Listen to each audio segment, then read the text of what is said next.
నీ పుట్టింటి దేవుని కొలిసి అలవాటు ఉంటుంది. మరి ఇప్పుడు నేను పెంగులు చేసుకుని ఓలుగుండకు తెచ్చాము కదా. ఈ ఓలుగుండే పరిపట్నంలో కొన్ని నియమాలు కట్టుబాట్లు ఉన్నాయి. కొత్తగా కాపురానికి వచ్చిన కొత్త కోడలివి నీకు ఆ నియమాలు కట్టుబాట్లు తెలియకపోవచ్చు.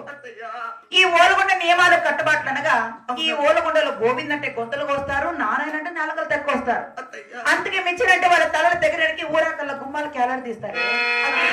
చూడు మీ మామ కోపం జానా ఏమో రెండు మాట్లాడతాడు, 4 గేట్లు వేస్తాడు, నువ్వు కోపం చేసుకో. మా అన్న కూతురు కదా, నేను ఏర్కోడు తెచ్చాను. నా మీన భాగ్యము, నా చిలక, నా గెండి, నా దుబ్బ, నా జాంగ్రీ, నా రంగు, నా మిఠాయి కొడలా. మీ మా మాట లేదంటే మరి నా మాట కాస్త ఆలకిస్తావమ్మా. పిడు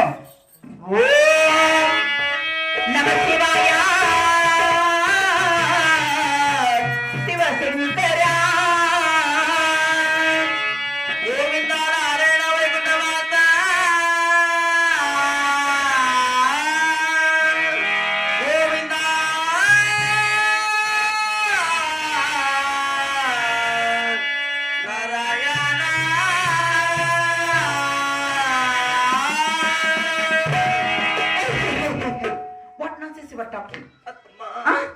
నే పలుకుతున్న పలుకులేవి, నువ్వు పలుకుతున్న పలుకులేవేంట? గట్లు కాదమ్మా. చెవులు వినపడట్లేదా? వినపడుతుంటే మళ్ళీ నేను పలుకుతాను, నువ్వు పలుకుతాంటేమి.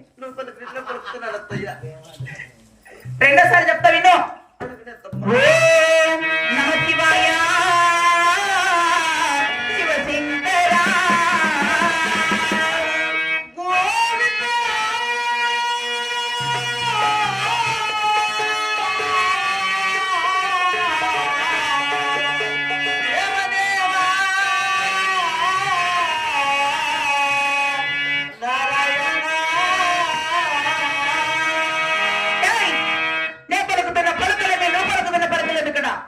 ఏమే పెద్దవాళ్ళ మాట తిరస్కారమా, లేకుంటే అత్తమామల మాట దిగులు వెళ్ళదు దాసదానా? ఆఖరిసారి చెప్తుండా, శివ శివాని పడగ ఏదంటే నీ ఒళ్ళు పోసి చిన్న పెడతారు దాసదానా. ఓం శివాయ ఓం శివాయ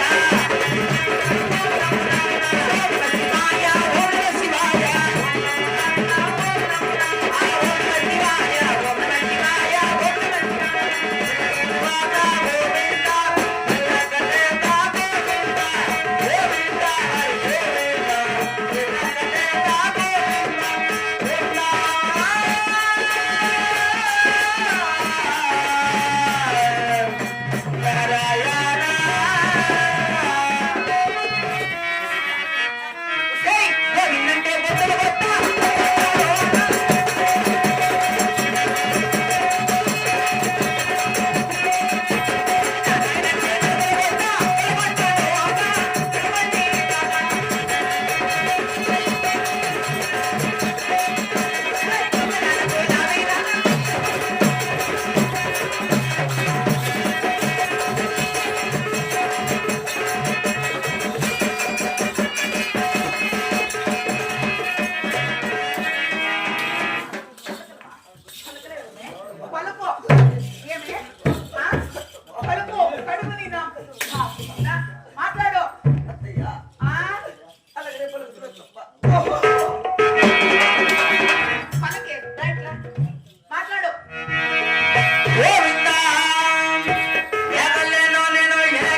ఇప్పేయి ఇప్పేసి వేరే తెసుకో.